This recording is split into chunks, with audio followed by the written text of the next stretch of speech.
Let me tell you something, and I want you to lean in for this one, because this is not just a message, this is a moment. We are standing on the edge of a shift so big, so loud, and so alive, that if you're not paying attention, you're going to miss it. And let me be clear, this isn't just about governments or GDP charts. This is about people. This is about purpose. This is about what happens when a nation that has been overlooked, underestimated, and even dismissed decides enough is enough. And right now, the world is about to witness something extraordinary. Because while America is busy debating, dividing, and doubting its own reflection, there's another story rising on the other side of the planet. A story so powerful, so passionate, and so persistent that it cannot be stopped. India.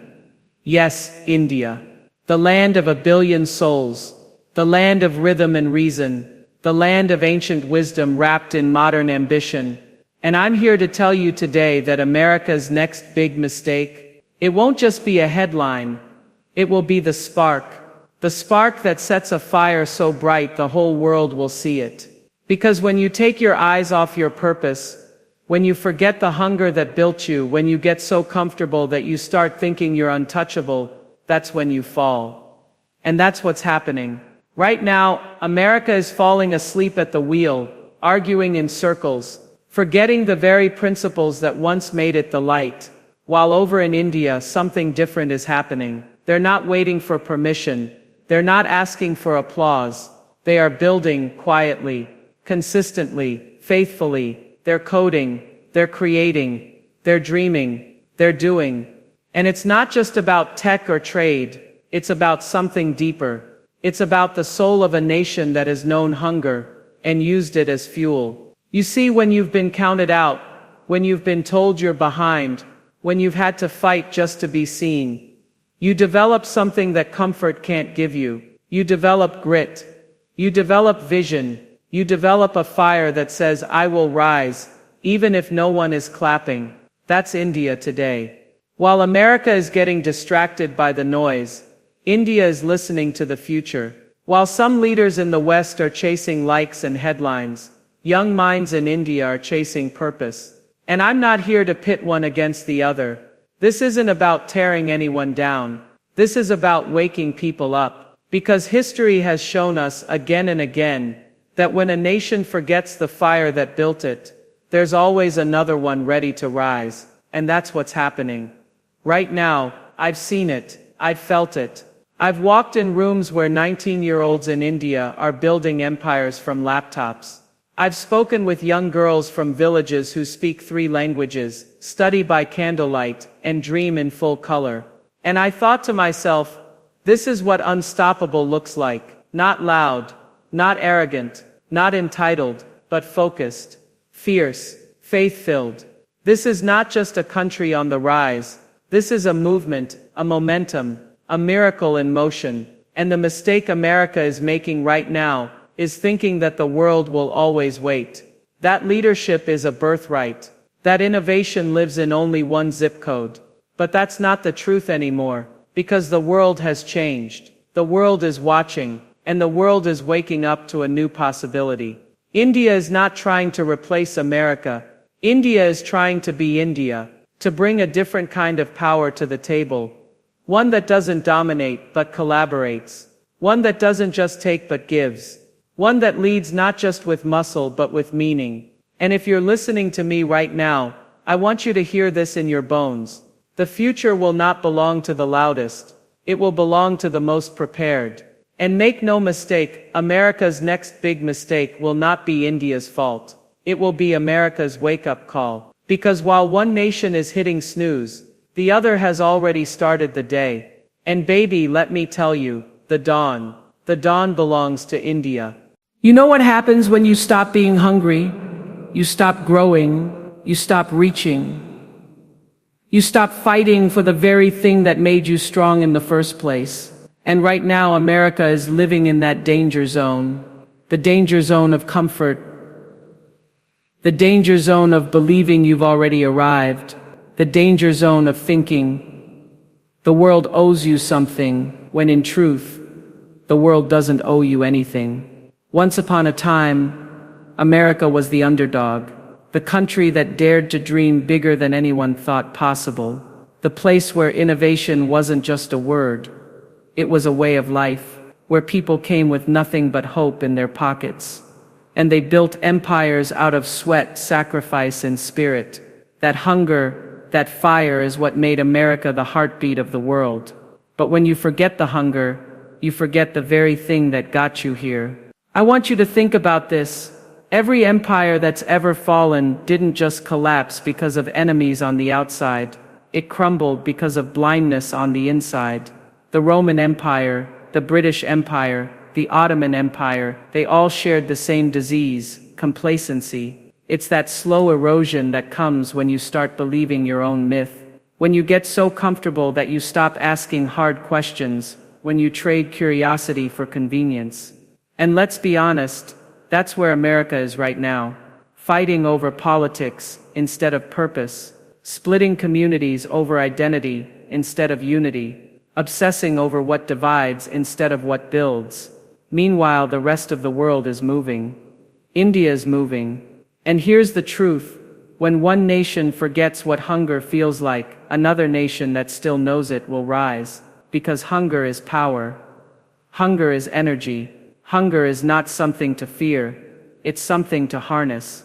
I've seen it in young Americans too. Don't get me wrong. There are still dreamers, builders, visionaries here.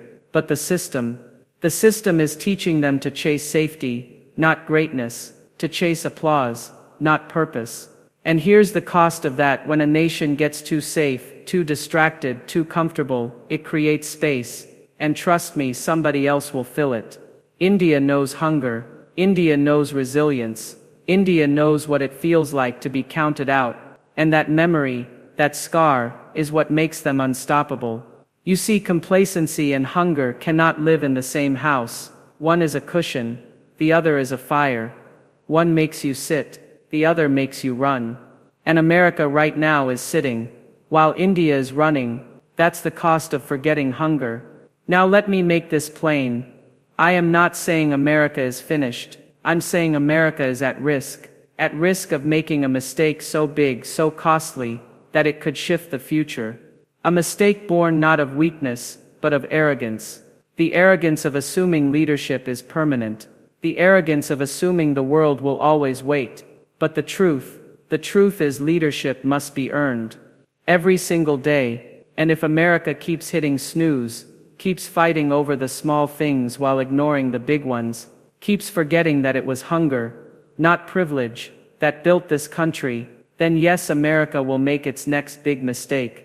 And that mistake will make India unstoppable, because hunger always beats comfort, passion always beats pride, and vision always beats distraction. That's the law of life. So I want you to hear this clearly. America is not losing because someone is taking from it. America is losing because it is giving away the very thing that once made it powerful. And if you don't believe me, look at history. Every nation that thought it was untouchable fell. Every empire that believed the sun would never set on them watched the sunset. Why? Because they forgot the hunger. America is in danger of forgetting, and India remembers. That is the difference. That is the cost, and that is why this next mistake will not just be a stumble, it will be the moment another nation takes the baton and runs with it. And baby, India is already running. Let me tell you something about preparation. Preparation is the quiet work. Preparation is what nobody claps for. It's the late nights, the early mornings, the sacrifices made when the world isn't watching. And right now, while the spotlight has been shining on America, India has been preparing quietly, steadily, faithfully. I call it the silence before the storm. Because when you look at India today, what you see is not chaos, not confusion, but a kind of unstoppable motion. A billion dreams, all moving in the same direction. They are coding in small rooms with big visions. They are studying in villages where light bulbs flicker, but hope does not. They are standing in crowded trains, whispering prayers of a better tomorrow, carrying laptops, carrying books, carrying dreams that cannot be measured by statistics alone. This is not a nation waiting to be handed power. This is a nation preparing to create its own. You see, the West often looks at India and asks, are they ready? But that's the wrong question. The truth is, readiness isn't always loud. Readiness isn't always flashy. Sometimes readiness looks like children learning by candlelight.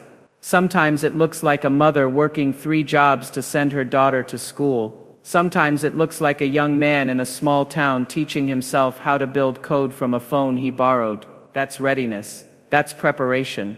India has been underestimated for decades because people confuse silence with weakness. But let me tell you, silence is not weakness. Silence is power gathering itself. Silence is the bow being drawn back before the arrow is released. And that arrow, it is ready to fly. What makes this moment so powerful is that India's rise is not just built on technology or money. It is built on 1 billion souls carrying memory, resilience, and vision. It is built on a culture that knows how to wait, how to endure, and how to rise again and again. Think about it. This is a country that has seen centuries of challenge, colonization, poverty, struggle, and yet here it is, not broken but burning with the kind of determination you cannot buy, you cannot teach, you cannot fake. That's the difference.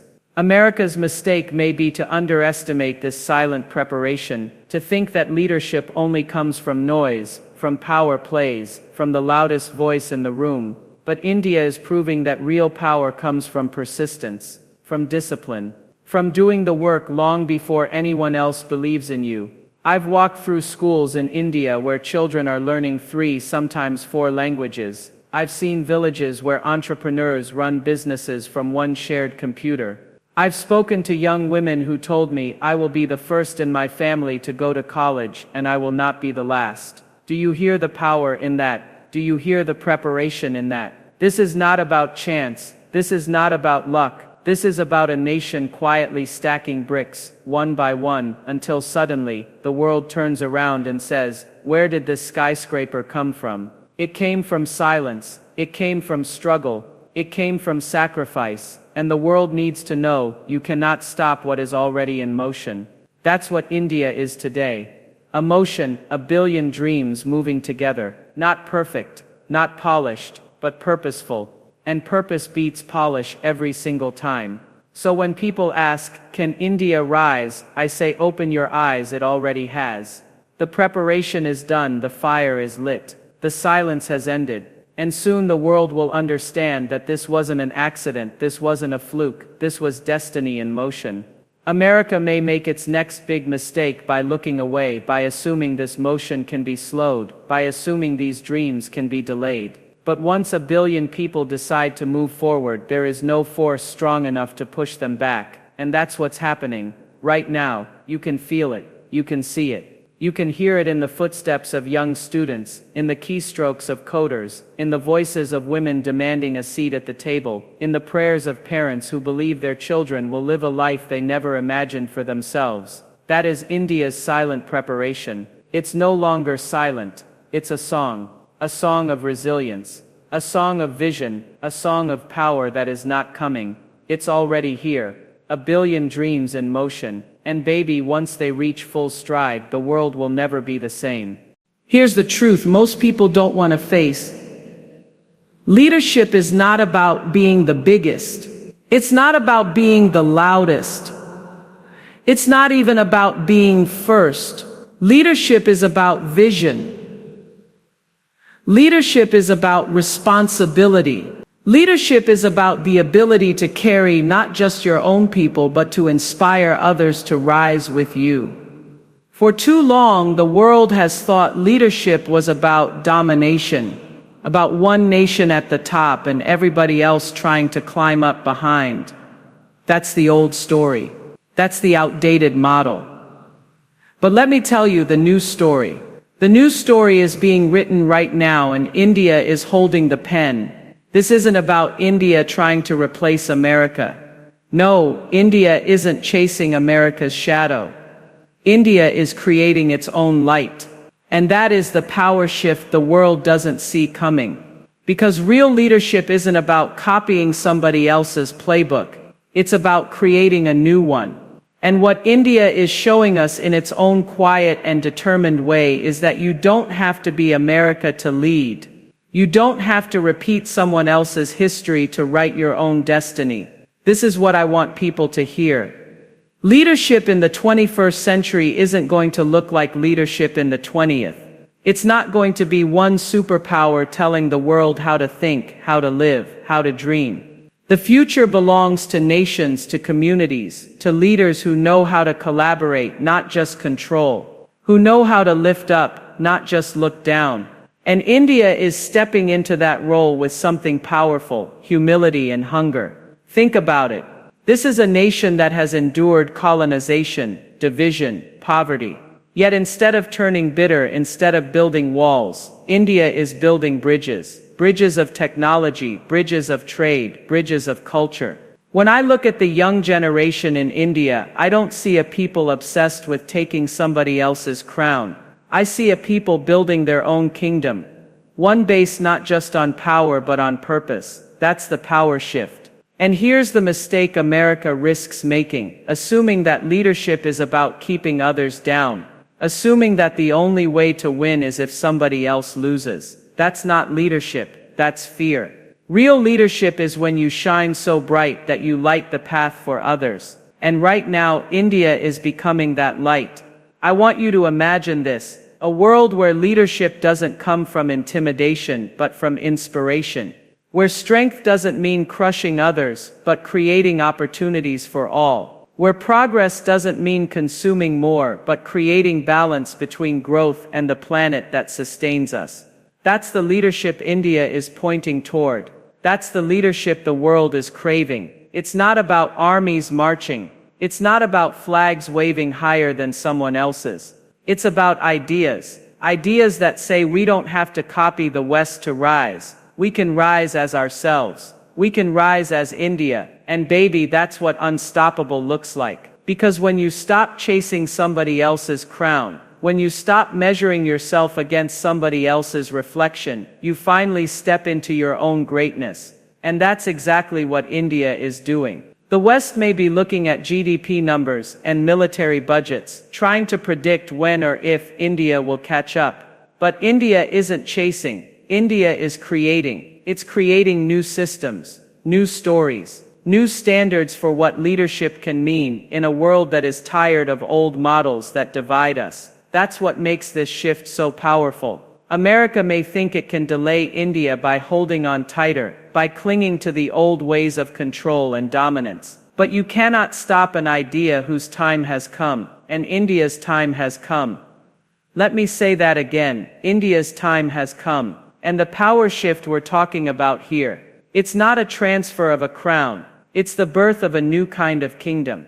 One where leadership is shared. One where leadership looks like collaboration. One where leadership isn't about the West versus the East, but about the world moving forward together. That's what's unfolding right now. And America's next big mistake will be not seeing it, not reflecting it, not embracing it. Because when you fight to hold on to an old story, you blind yourself to the beauty of the new one. And make no mistake, the new story is not America falling. It's India rising. It's a shift, not a steal. It's a redefinition, not a replacement. And I believe with every fiber of my being that this redefinition is not just good for India, it's good for all of us. Because when one nation shows the world that leadership can be about humility, purpose, and people, it gives every nation permission to lead in its own way. So hear me now, the power shift is not about who's on top. The power shift is about how we lead. And the world is about to learn that the future doesn't belong to the imitators. The future belongs to the innovators. And right now, India is innovating what leadership looks like. That's the real shift. And the world will never be the same. There's something I've learned in life, and maybe you've learned it too. Struggle will break you or it will make you. And the difference is in the fire it leaves inside you. Every person who has ever risen to greatness has had to walk through struggle. Every nation that has ever risen to power has been tested by trial. And that's why India's rise is so extraordinary, because its fire comes from centuries of struggle, centuries of resilience, centuries of learning how to bend without breaking. You see, resilience isn't born in comfort. Resilience is born in the storm. And India has known storms, poverty, colonization, partition, setbacks that could have silenced it forever. But instead of silence, it found song. Instead of defeat, it found determination. Instead of bitterness, it found the strength to begin again. That's the fire within. When you've walked through that kind of pain, when you've endured that kind of struggle, you don't just rise, you rise differently. You rise with memory. You rise with humility. You rise with a kind of power that doesn't just live in the head but in the soul. And that's what makes India unstoppable. Because nations that have always had everything handed to them often don't know what to do when the ground shakes. But nations that have built themselves from the ground up, they know how to stand when the storm comes. India knows how to stand. Think about it. This is a country where millions grew up with scarcity, but never stopped dreaming of abundance. A place where children studied by lanterns and grew up to build satellites that touch the stars. A land where farmers once struggled to feed their families, and now the nation feeds the world. That's resilience. That's transformation. That's the fire within. And it's not just about material progress, it's about spirit. Because when you've known hunger, you appreciate bread. When you've known darkness, you honor light. And when you've known struggle, you respect success. That's why India's rise feels different. It's not entitled, it's not arrogant, it's not claiming a destiny that someone else owes. It's building a destiny it owes to itself. And here's the part America doesn't see. Struggle is not a weakness. Struggle is a strength. Struggle is the training ground of resilience. While America has been busy protecting itself from discomfort, India has been living in it, learning from it, growing stronger because of it. And let me tell you, when you've been tested by fire, you come out with a strength that no comfort can give you. That's why so many young people in India are fearless. They're not afraid to fail. They've seen their families rise after failure again and again. Failure doesn't scare them, because failure has been their teacher.